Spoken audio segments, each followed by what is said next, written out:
चलो हम लोग आज स्टार्ट करने वाले हैं बेटा साउंड। इस वीक में आपका साउंड कंप्लीट होगा, ठीक है। उसके बाद नेक्स्ट वीक हम लोग स्टार्ट करेंगे वसीम। बस तब तक आपका सिलेबस कंप्लीट क्या चलो भी बैठे हैं अक्टूबर में स्टार्ट कितना तारीख और उसके लिए भी संडे को ही है। नहीं मुझे बताओ डेट कितना एक सेकंड 25 है। हाँ तो हो जाए इजीली हो जाए।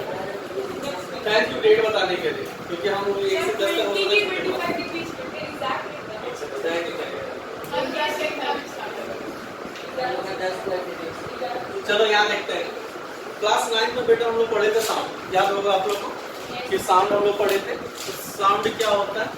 पहला चीज sound is a form of energy which never comes to hear, है ना? सेंसेशन ऑफ हियरिंग जो बोलना बोल सकते हैं, ये एक फॉर्म ऑफ एनर्जी है ना। अच्छा साउंड प्रोड्यूस कैसे होता है? तो साउंड कैसे प्रोड्यूस होगा? By the vibration of the molecules. जब मॉलिक्यूल्स होता है वहां पे वाइब्रेट करता है तो क्या प्रोड्यूस होगा? तुम्हारा साउंड प्रोड्यूस होगा। तो सबसे पहले लिखो sound is produced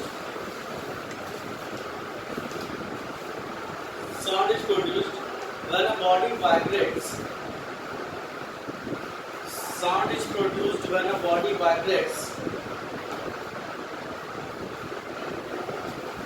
and it reaches us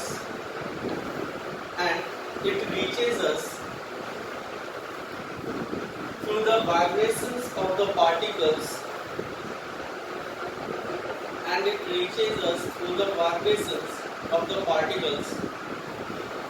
of the surrounding medium.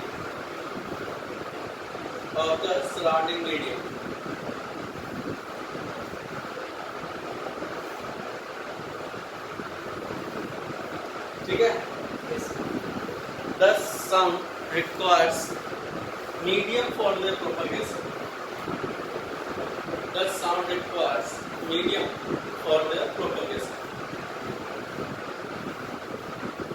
Then, yeah. Let us suppose ये कोई मीडियम है और इस यहाँ पे इसका क्या है? मॉलिक्यूल्स है, ठीक है। तो यहाँ पे हम लोग क्या बोल रहे हैं कि साउंड जो प्रोड्यूस होता है by the vibration of the molecules. ये बोले ना कि साउंड कैसे प्रोड्यूस होगा? By the vibration of the molecules. Let us suppose ये पार्ट को हम लोग क्या किया? वाइब्रेट करा, तो ये अपने टू एंड प्रोमोशन में आया, फिर ये अपना एनर्जी इसको लिया, फर्दर ये आपका एनर्जी क्या हो रहा है? आगे बढ़ता जा रहा है। लेट अस सपोज यहाँ पे, ठीक है। तो आप तक कैसे पहुंच रहा है? बाय द मॉलिक्यूल्स ही पहुंच रहा है। हम वाइब्रेट यहाँ पे कराए थे बेटा, आपके ईयर तक पहुंचा बाय द मॉलिक्यूल्स। तो अगर यहाँ पे कोई भी मॉलिक्यूल्स नहीं हो तो क्या हमारे तक साउंड एनर्जी पहुंचेगा? नहीं पहुंचेगा। इसलिए क्या बोला गया है कि sound requires medium for the propagation. Is this clear? ठीक। अभी आगे जो है आपका कि हमारे जो सेंसेशन है जो वो सुन सकते हैं, जो हमारा ऑडिबिलिटी रेंज है, तो ऑडिबिलिटी रेंज अपना कितना होता है? फॉर ह्यूमन 20 हर्ट्ज टू 20 के हर्ट्ज, ठीक है। तो ऑडिबल रेंज जो अपना होता है वो कितना होगा बेटा? 20 हर्ट्ज टू 20 के हर्ट्ज। मतलब 20 हर्ट्ज से कम होगा तो भी हम लोग को सुनाई नहीं देगा, 20 के हर्ट्ज से ज्यादा होगा तो भी सुनाई नहीं देगा। अच्छा यहाँ पे कंफ्यूज मत करना, ये के हर्ट्ज है बेटा, वो हर्ट्ज है। 20 के हर्ट्ज मतलब क्या हो जाएगा? 20,000 हर्ट्ज, ठीक है ना। तो इसको लिख दो ऑडिबल रेंज।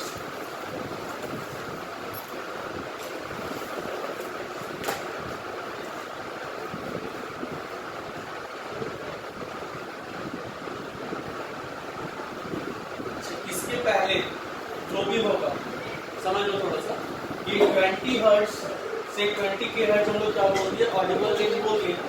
20 हर्ट्ज से पहले जो होगा उसको हम लोग क्या कहते हैं? इंफ्रासोनिक, ठीक है। इसको हम लोग क्या बोलेंगे? इंफ्रासोनिक। और इसके बाद वाले को क्या बोलेंगे? अल्ट्रासोनिक। तो 20 के हर्ट्ज के बाद जो भी फ्रीक्वेंसी आएगा बेटा उसको हम लोग क्या कहेंगे? ग्रेटर देन 20 के hertz is called ultrasonic. Infrasonic and ultrasonic भी यहाँ पे क्लियर हो गया, ठीक है। Frequency whose range is less than 20 hertz is called infrasonic, and a very high frequency more than 20 kHz is called ultrasonic. Is this clear? Audibility range मतलब यहाँ पे हमारा फ्रीक्वेंसी आ रहा है, 3 फ्रीक्वेंसी आ रहा है बेटा। Infrasonic, Audible range and ultrasonic. Clear है? जो हर एक पॉइंट निकलता जा रहा है, जो अभी हम लोग ने कंसाइज में दिया हुआ उसको पॉइंट वाइज लिखा है। लिखो इसको, ठीक है। अच्छा अब मुझे ये बताओ कि इंफ्रासोनिक और अल्ट्रासोनिक क्या हमारे ऑडिबल रेंज में है? नहीं है, तो ये दोनों हम लोग नहीं सुन सकते। क्लियर है? अब यहाँ पे हम लोग समझेंगे कि इंफ्रासोनिक ऑडिबल यहाँ पे क्या कर रहा है ना कि ये जो तुम्हारा एनर्जी है, जो साउंड एनर्जी है, ये तीनों का तीनों सेम स्पीड से चलेगा। हम पहले बोल चुके हैं कि इलेक्ट्रोमैग्नेटिक वेव्स या वेव्स है तो वो आपका क्या होगा, सेम स्पीड से चलता है। तो यहाँ पे भी क्या है आपका, they both travel in medium with the same speed as that of audible sound. मतलब ये तीनों का जो साउंड स्पीड होगा, स्पीड सेम होगा तीनों के लिए। ठीक है? कहाँ पे? एयर में। कहाँ का बात कर रहे हैं बेटा हम लोग? एयर पर। तो एयर में आपका जो स्पीड होगा, चाहे वो इंफ्रासोनिक हो, अल्ट्रासोनिक हो या आपका ऑडिबल रेंज हो, तीनों का क्या होगा, सेम स्पीड होगा। इस पॉइंट को नोट कर लो, दिस इज वेरी इंपॉर्टेंट।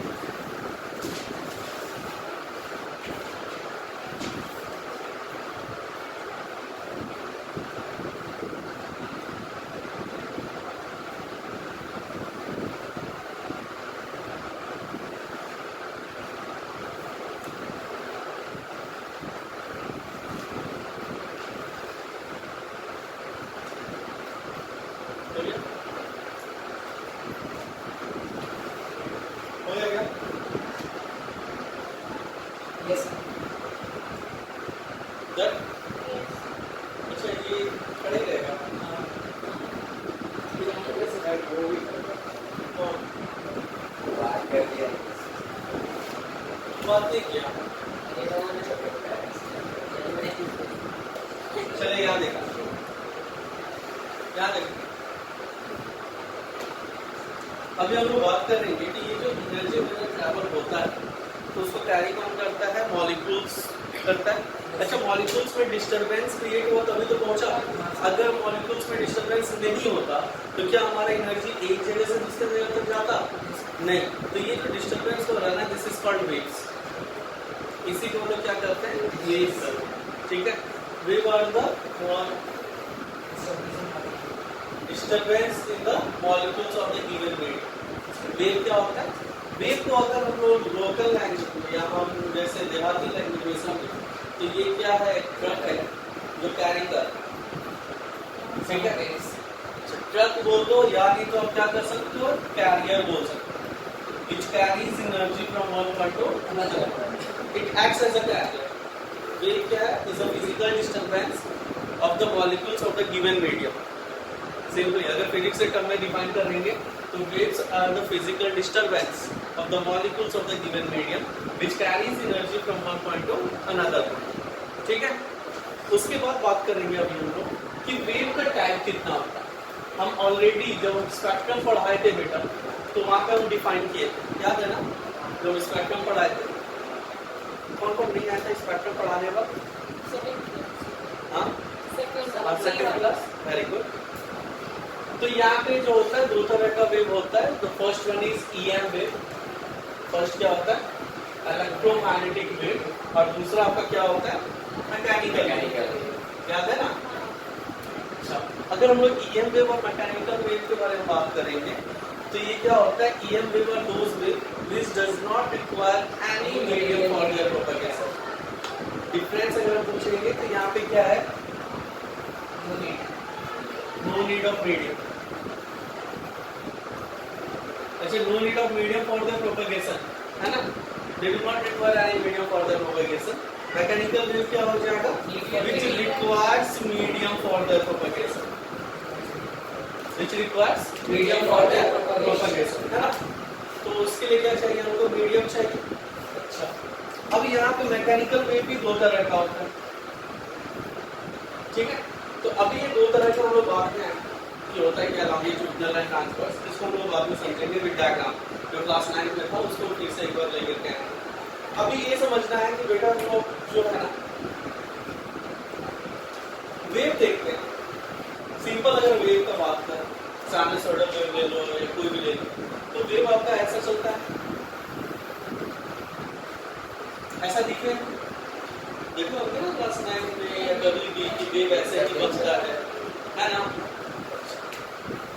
होता है क्रेस्ट, इसको क्या कहते हैं? ट्रफ। अभी ये देखो कि ये जो आपका दिख रहा है, ये हम ऐसे वेव को हम लोग कहेंगे कि ये किसका दिखा रहा है? आपका ट्रांसवर्स वेव का दिखा रहा है। बेसिकली ये किसका दिखाता है? ट्रांसवर्स का दिखाता है। लॉन्गिट्यूडनल का अलग होता है, बट लॉन्गिट्यूडनल को वो समझना थोड़ा मुश्किल है, तो अभी टर्म टोटल हम लोग इसी में देखेंगे। सब ये जो आपका मैक्सिमम डिस्प्लेसमेंट हो रहा है किसी भी पार्टिकल का, ठीक है, the maximum displacement of the molecules of the given medium from its mean position is called, क्या होता है? Is called displacement. तो क्या होता है? The maximum displacement of the explosion, हाँ, the maximum displacement of the particles of the given medium from its mean position. अपने mean position से जो मैक्सिमम डिस्प्लेसमेंट हो रहा है, हाँ, ऑसिलेशन ना, पेंडुलम, हाँ हाँ, क्या अच्छा, कुछ भी मतलब, हाँ। देखो यहाँ पे क्या बोलते हैं, सब खा पी करके बैठ गया। देखो सर, हम पहले ही बोले थे।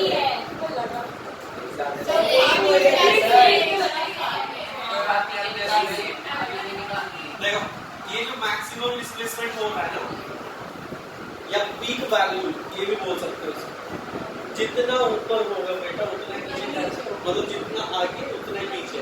टू एंड प्रमोशन होगा तो जितना फॉरवर्ड जाएगा उतना क्या आएगा? बैकवर्ड आएगा।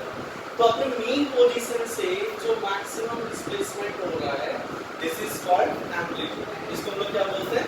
एम्पलीट्यूड, और you can say peak value. Clear है? सेकंड, ये एम्पलीट्यूड हो गया। सेकंड हम आपसे बात करेंगे फ्रीक्वेंसी। फ्रीक्वेंसी क्या होगा? The number of oscillation complete in 1 second, मतलब 1 सेकंड में कितना नंबर ऑफ ऑसिलेशन हो रहा है, या total number of cycle complete in 1 second. तो सबसे पहले हम लोग समझते हैं साइकिल क्या है।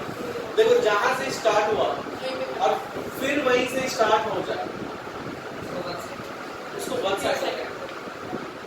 मतलब रिपीटेशन जहां से स्टार्ट हो, दैट इज कॉल्ड 1 साइकिल। यहाँ पे देखो तो 0 से कहाँ स्टार्ट हो रहा है?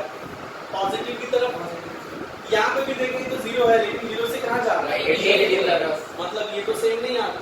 फिर नेक्स्ट 0 पे आगे यहाँ से क्या जा रहा है? फिर से पॉजिटिव। ये भी 0 से पॉजिटिव, ये भी 0 से पॉजिटिव, मतलब अब साइकिल रिपीट हो रहा है। मतलब यहाँ से let us suppose this is a point O A B, तो ये होल A B जो होगा आपका क्या होगा? 1 साइकिल। हाँ, मतलब वही OB बना है। तो ये जो 1 OB है बेटा, इसी को क्या कहेंगे हम? 1 साइकिल। ठीक है। The length of 1 cycle is called wavelength. यही पे तीसरा टर्म आ रहा है, wavelength। क्या आ रहा है? wavelength। देखो नाम से ही सब कुछ है, जिसको हम लोग लैम्डा से दिखाते हैं। लैम्डा से बोलते हैं बेटा LAMDA। ठीक है। अब यहाँ समझो, वेव का लेंथ, यही है ना? वेवलेंथ मतलब क्या होगा? एक वेव का लेंथ, मतलब एक साइकिल का जो लेंथ होगा दैट इज कॉल्ड वेवलेंथ। मतलब लोग ये बोल सकते हैं कि ये क्या है आपका लैम्डा। 0 to B तक जो भी डिस्टेंस होगा दैट इज कॉल्ड लैम्डा या वेवलेंथ। बात कर रहे हैं फ्रीक्वेंसी का, तो फ्रीक्वेंसी अभी हम लोग जस्ट देखें कि number of cycle complete in 1 second. तो 1 सेकंड में कितना साइकिल कंप्लीट कर रहा है दैट इज कॉल्ड फ्रीक्वेंसी। उसके बाद आता है टाइम पीरियड। उसके बाद क्या आता है? Time period. What do you mean by time period? ये सारा 9th में सब पढ़ चुके हैं। एक ऑसिलेशन कितना टाइम, मतलब time taken to complete 1 oscillation time period. तो time taken to complete 1 oscillation is called क्या हो जाएगा? Time period. एक और टर्म आता है बेटा, वेव वेलोसिटी। कहीं कहीं में लिखा रहेगा 5th टर्म, वेव वेलोसिटी। अच्छा, there is a relationship between frequency and time period. आप लोगों को याद होगा कि फ्रीक्वेंसी और टाइम पीरियड में एक रिलेशनशिप होता है कि frequency is the reciprocal of time period. f is equal to 1/3 होता है ना? Yes sir. पक्का पढ़े हम लोग? फ्रीक्वेंसी होता है रेसिप्रोकल ऑफ टाइम पीरियड। तो f इज इक्वल टू क्या हो जाएगा? 1/3। क्लियर? सारा टर्मिनोलॉजी याद करा रहे हैं। Wave velocity. अच्छा ये वेलोसिटी का बात कर रहा है ना, वेलोसिटी मतलब distance by time, of the particles of a wave in 1 second. मतलब total distance covered in 1 second, यही बोल सकते हैं ना हम लोग। अच्छा इसको नॉर्मली हम समझते हैं, इतना अगर किसी को याद नहीं रहा तो वेलोसिटी क्या होता है, डिस्प्लेसमेंट बाय टाइम होता है। अच्छा यहाँ पे अगर हम लोग एक सेकंड अगर हम लोग वैल्यू लेंगे तो ये लैम्डा होगा distance, distance of wave cover कर रहा है इन 1 cycle, that is lambda. Lambda. Sorry ये हो गया लैम्डा बाय टी। अच्छा लैम्डा को कवर करने के लिए कितना टाइम लिया, टी टाइम है, ये क्या हो जाएगा लैम्डा बाय टी। यहाँ से देखो फॉर्मूला आ रहा है v is equal to lambda by T which is equal to v is equal to F lambda, यही आपका फॉर्मूला है। जब यूज करते हैं ना c is equal to F lambda, वो यहीं से आ रहा है वेव वेलोसिटी से। What is wave velocity, velocity मतलब डिस्प्लेसमेंट बाय टाइम। तो एक साइकिल में कितना डिस्प्लेसमेंट लिया ये लैम्डा, मतलब टोटल डिस्टेंस कितना कवर किया, one wavelength that is lambda. उसके बाद कितना टाइम लिया ये कवर करने के लिए, तो one time period that is T, so lambda by T. अच्छा वेव वेलोसिटी को किससे रिप्रेजेंट किया बेटा, v से, तो v इज इक्वल टू क्या आ जाएगा lambda by T, 1 by t is equal to f from this equation. 1 by t is equal to क्या हो जाएगा, f हो जाएगा। तो v इज इक्वल टू क्या हो गया बेटा, f lambda. Is this clear? Yes. सारा टर्मिनोलॉजी आ गया दिमाग में? Yes. चलो चलो भाई सब बनाना है।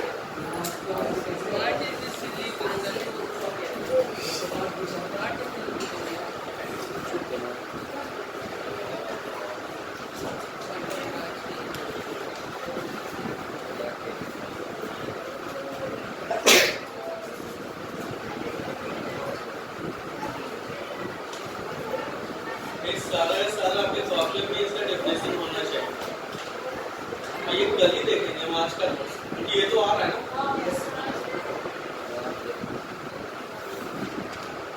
और स्पेक्ट्रम याद करने के लिए बोले थे, इसलिए जो ब्रेक होगा अभी कोई कहीं जाएगा नहीं।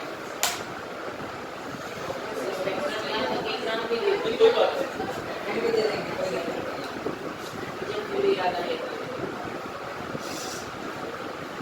कैसे क्वेश्चन पूछेंगे तो पता चलेगा। वही तो दिक्कत है।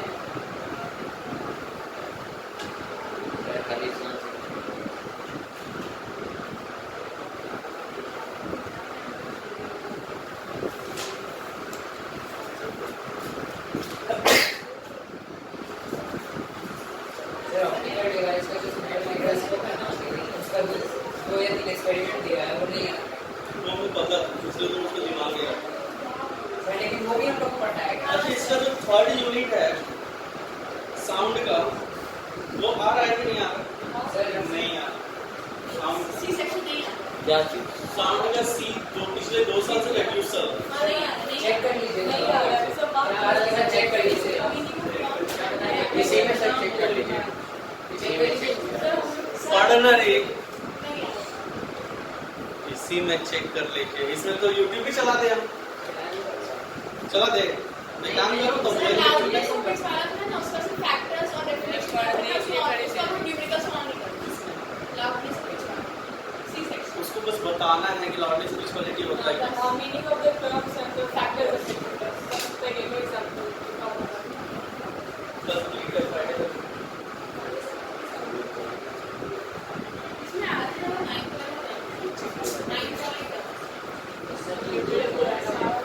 ऑनलाइन पे अगर आप मेरा कॉपी देखो तो सब कुछ लगभग पढ़ा चुके सेकंड वाला पार्ट नहीं है। सेकंड थोड़ा डिफरेंट है।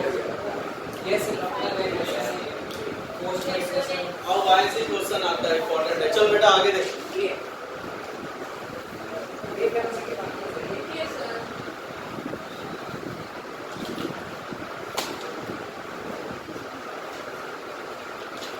कैसा रहा aunty?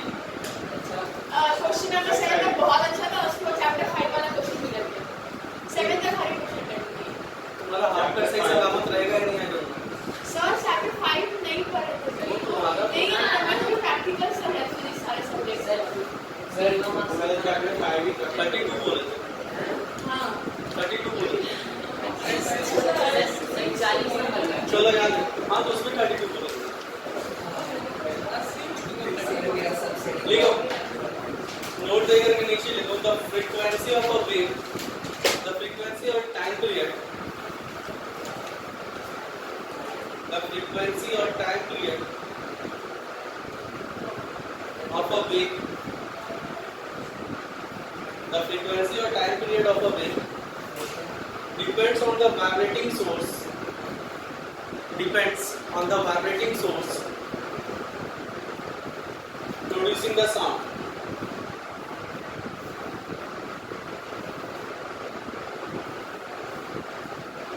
While the velocity and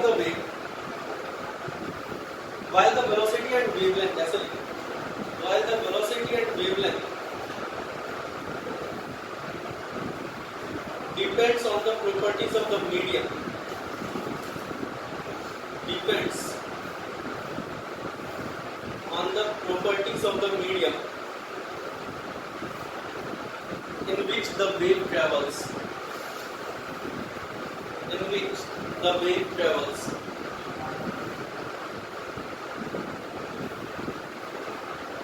इस चीज को थोड़ा सा समझो।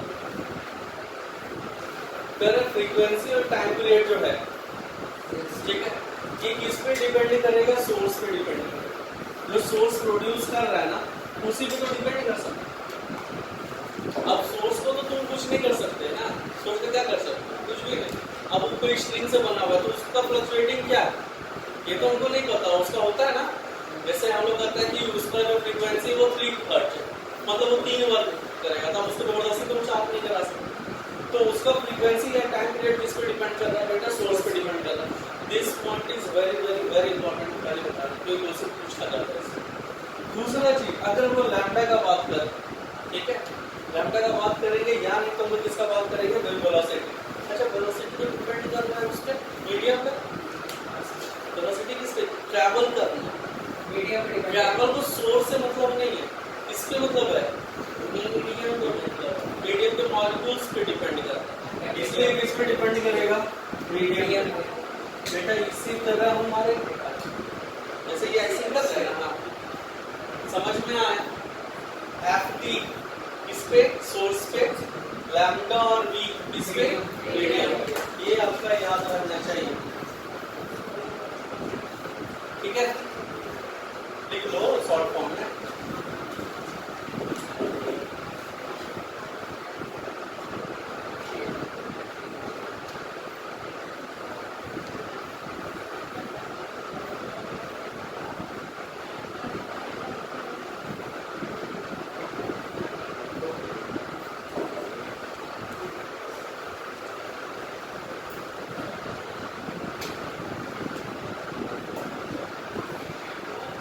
हो गया? चलो देखो, द ट्रांसफर ऑफ एनर्जी, देखो the transfer of energy by the waves, the transfer of energy by the waves is through the vibration of the medium, is through the vibration of the medium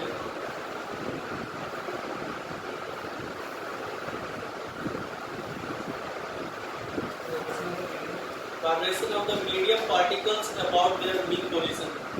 Medium particles about their mean position. मतलब यहाँ पे क्या कर रहा है? जो अभी हम जस्ट बताए थे, याद है? अभी हम जस्ट बताए थे वहां पे कि वाइब्रेशन हो रहा है, तो वाइब्रेशन से क्या आएगा? काइनेटिक एनर्जी आएगा। काइनेटिक एनर्जी क्या करेगा? एनर्जी को ट्रांसफर करेगा। तो यही तो यहाँ पे लिखा है कि ये जो एनर्जी ट्रांसफर हो रहा है क्यों हो रहा है? By the vibration of the medium particle, ठीक है? अब देखो, when the medium particles vibrate, next line में लिखना, when the medium particles vibrate, there is a change of energy, yeah, there is a change of kinetic energy, there is a change of kinetic energy into potential and vice versa.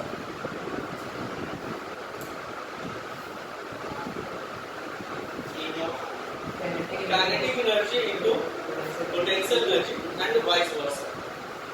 So sound waves are also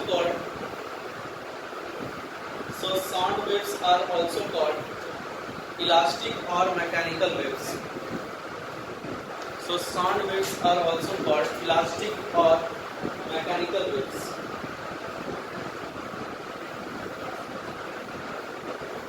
वहाँ पे क्या हो रहा है कि आपका kinetic energy convert हो रहा है बेटा, चेंज जो हो रहा है वो काइनेटिक एनर्जी से किस में हो रहा है, पोटेंशियल एनर्जी से, और पोटेंशियल एनर्जी से किस में हो रहा है, काइनेटिक एनर्जी, है ना। तो ये अब तुम कहोगे सर काइनेटिक एनर्जी और पोटेंशियल एनर्जी ऐसा कैसे चेंजेस हो रहा है, तो इसको थोड़ा समझा दे, समझाना होगा क्या, समझ ले थोड़ा सा। Let us suppose this is a lattice, crystal lattice किसी का केमिस्ट्री आता नहीं लेकिन फिर भी हम ये मान this is your molecules, और हम लोग इस पे क्या किए, फोर्स लगा, है ना। अब ये वाइब्रेट किया, जब ये वाइब्रेट कर रहा है, हाँ ढोलक हो जाती है ना ये, तो तुम क्या लगाए, फोर्स लगाए।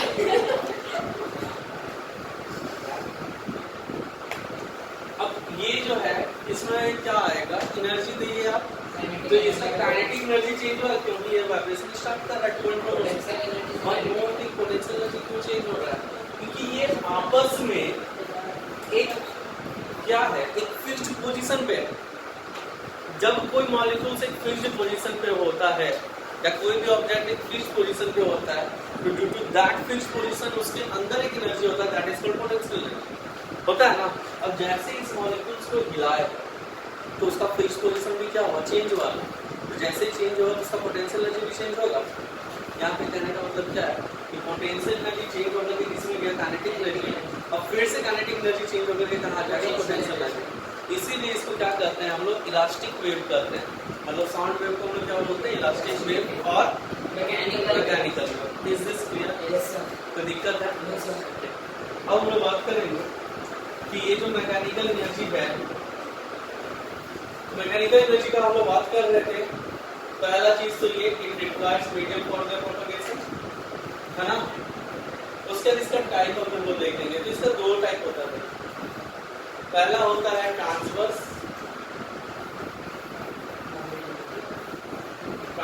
वेव, और दूसरा क्या होता है, लॉन्गिट्यूडिनल वेव्स। मतलब मैकेनिकल वेव्स जो होता है, ठीक है, मैकेनिकल वेव्स को मैकेनिकल एनर्जी में, मैकेनिकल एनर्जी तो बहुत तरह का होता है, काइनेटिक एनर्जी और पोटेंशियल एनर्जी, है ना। होता है नहीं होता है, अरे बोलो, घर से बोल रहे हैं, सच में बोल, सच। तो ट्रांसवर्स वेव और लॉन्गिट्यूडिनल वेव क्या होते हैं, इस चीज को हम लोग समझेंगे। तो मुझे बताएगा कि what you mean by transverse wave and longitudinal wave, बोलो।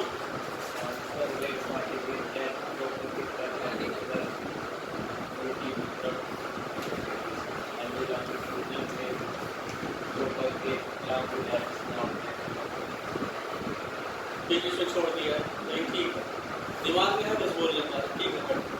देखो यहाँ पे क्या कर रहा है, ट्रांसवर्स वेव क्या होता है, if the disturbance in the molecules is perpendicular to the direction of propagation of wave, क्या कर रहे हैं, if the disturbance of the molecules is perpendicular to the direction of motion of waves, let us suppose आपका wave ऐसे आ रहा है, ठीक है, और आपका मॉलिक्यूल्स जो है इसके परपेंडिकुलर होकर वेव किधर जा रहा है, आगे, प्रोपगेशन ऑफ वेव ये है, this is your propagation of wave, ठीक है। और ये जो है आपका, ये क्या दिख रहा है आपका, disturbance of molecules, direction of disturbance.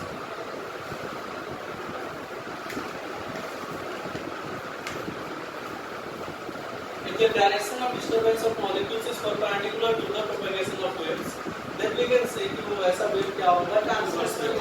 अब इसका एक सिंपल सा एग्जांपल, तुम लोग कभी तालाब वगैरह गए और उसमें पत्थर फेंका, तो रिपल्स ऑफ वाटर जो हम लोग करते हैं, that is the example of transverse wave. अच्छा वो क्या है सर बोल रहा है ये बोल हर्षित बोल।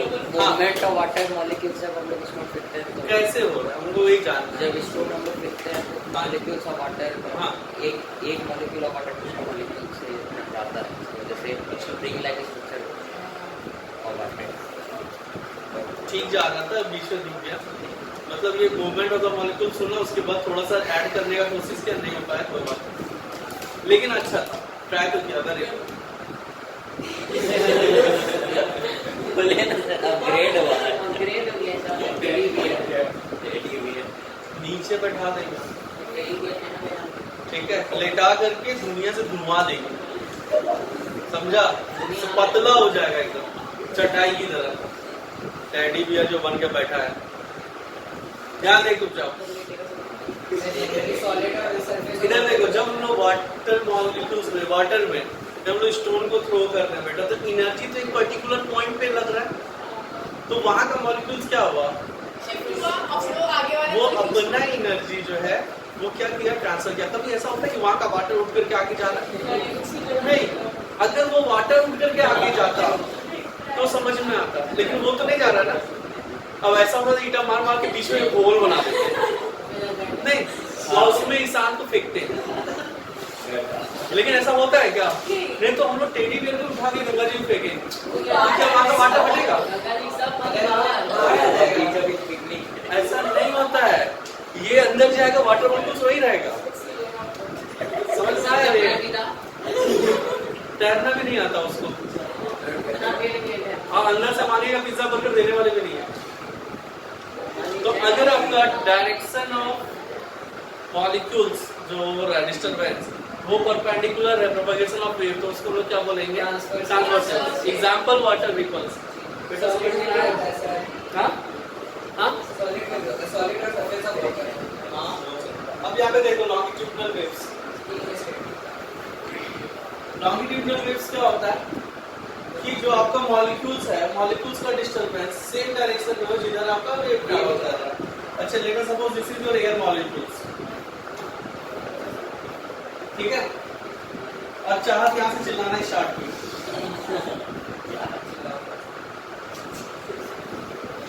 ये यहाँ से चिल्लाना स्टार्ट,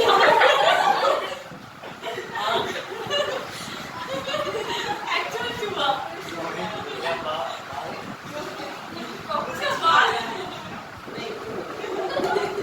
अच्छा चलो यार, अब यहाँ से चाहत को चिल्लाना स्टार्ट की, ठीक है? अच्छा, ये चिल्लाएगी और यहाँ पे खड़ी है झाड़ू,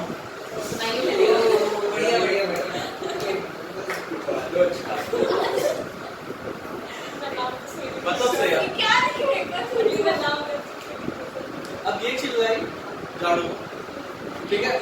आवाज किधर ट्रेवल कर रहा है बेटा? इधर ना, मतलब direction of propagation of wave किधर जा रहा है? स्ट्रेट जा रहा है ना, ठीक है? Direction of the wave propagate कर रहा है किधर से? चार्ज से झाड़ू की तरफ। अच्छा, आप ये बताओ, जब हम लोग बोल रहे हैं तो आगे के एयर मॉलिक्यूल्स को हम लोग क्या लगाते हैं? फोर्स लगाते हैं। अच्छा, जब बेटा हम लोग यहाँ पे फोर्स लगा रहे हैं तो ये वाला मॉलिक्यूल्स आगे और पीछे, मतलब टू एंड फ्रो मोशन होगा, ठीक है? ये वाला मॉलिक्यूल्स इस पे फोर्स लगाया, फिर ये इस पे लगाएगा, और सबका सब कैसा कर रहा है? To and fro motion. मतलब ये वाला जो मोशन है, टू एंड फ्रो मोशन, ये किसके लिए हुआ? Direction of disturbance of molecules. अब आप मुझे एक चीज बताइए कि ये जो डिस्टर्बेंस हो रहा है, in the same direction of wave propagation हो रहा है नहीं? अगर ऐसा कोई वेव है बेटा, तो उसको हम लोग क्या बोलते हैं? Longitudinal wave. तो हमारा जो साउंड वेव होता है ना, इसका एग्जांपल क्या हो जाएगा? साउंड। तो साउंड वेव जो होता है वो कैसा वेव होगा बेटा? लॉन्गिट्यूडिनल वेव होगा। और बाकी ये जो वाटर रिपल्स वगैरह हम लोग देखेंगे, ये क्या हो जाएगा आपका? Transversal. I think I am sure ना? इसको थोड़ा लिखना है, इसे लिखो। If the vibrations of medium particles, if the vibrations of medium particles are along the direction of propagation of the wave, are along the direction of propagation of the wave, thus forming compressions and rarefactions. Thus forming compressions and rarefactions in the medium. The wave is called a longitudinal wave. Compression and Compressions and rarefactions in the medium. Rarefactions. Yes, sir. RAREFACTIONS.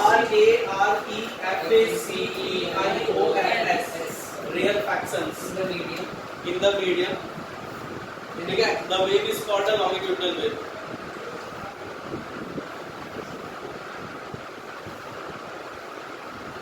लिखो example लिखो नीचे line में लिखो example sound waves in air in solid sound waves in air in solid and inside the liquid. Sound waves in air in solid and inside the liquid. नीचे line लिखो longitudinal waves can travel. Longitudinal waves can travel in solid, in liquid as well as in gas. In solid, in liquid as well as in gas. अब थोड़ा सा तुम लोग यहाँ पे देखो, थोड़ा सा यहाँ पे आप लोग देखिएगा।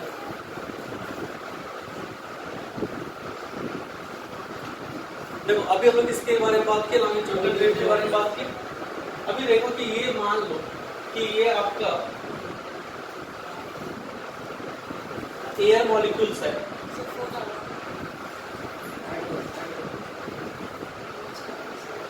याद दिला रहे कि लेट अस सपोज यहाँ से आप लोग बोलना स्टार्ट किए, मतलब फोर्स लगाए, ठीक है? जब फोर्स लगाए तो ये इसको यहाँ पे लेकर के गया, ठीक है? अच्छा ये इसके क्लोज और फिर ये इसको यहाँ पे लेकर के गया, फोर्स लगा रहा है। तो ये क्या हो रहा है, ये दोनों अगर वो देखेंगे तो यहाँ पे ये क्या बन रहा है, कंप्रेस हो रहा है ना, तो फोर्स लगा है। तो ये क्या फॉर्म करेगा, कंप्रेशन, ठीक है? अच्छा ये कंप्रेशन फॉर्म किया पहली बार, ठीक है ना? पहली बार जब लगाया तो क्या फॉर्म किया, कंप्रेशन। अभी अपना जो है ये ऐसे बन रहा और इधर तो नॉर्मल ही है जैसा था, ठीक है? स्टार्टिंग का जो आगे वाला मॉलिक्यूल्स है वो क्या हो गया, कंप्रेस हुआ। अब आगे वाला मॉलिक्यूल्स अभी हम यहाँ पे बोले तो पहले जो आगे मॉलिक्यूल्स आएगा वही ना कंप्रेस होगा, क्या आगे तुरंत हो जाएगा, नहीं। आगे वाला मॉलिक्यूल्स कंप्रेस हुआ, दैट मींस वो क्या फॉर्म किया, कंप्रेशन फॉर्म। अरे जब हम लोग बोल रहे हैं तो सांस ले बैक भी होगा, जब टू होगा तो फ्लो भी तो होगा।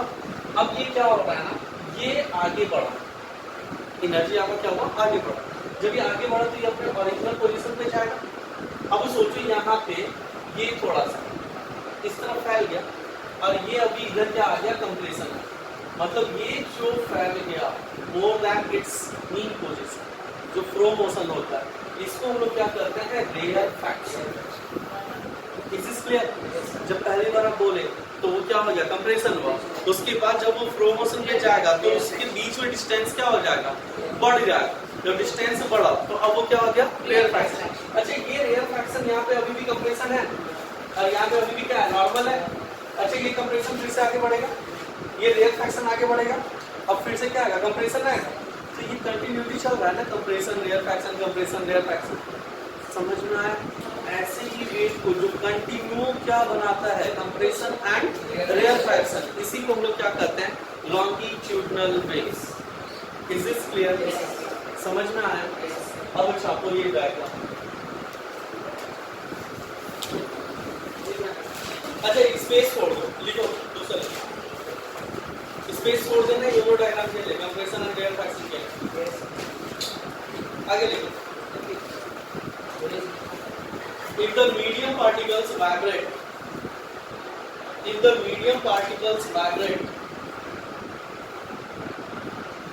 normal to the direction of propagation of the wave. If the medium particles vibrate normal to the direction of normal to the direction of propagation of the wave, forming crests and troughs, forming crests and troughs. Crest and troughs के spelling देख लो, ये हो गया crest और ये हो गया troughs, ठीक है। Forming crest and troughs, the wave is called a transverse wave, the wave is called a transverse wave, मतलब ये आपका हो गया क्रेस्ट और ये क्या हो जाएगा ट्रफ। इधर देखो यहाँ की ये क्रेस्ट होगा ये ट्रफ होगा, है ना, बताए थे अभी जस्ट बताया। उसके बाद देखो ट्रांसवर्स वेव्स, एग्जांपल में लिख लो sound waves in a solid, example में लिख लो sound waves in a solid and on the surface of a liquid, and on the surface of a liquid.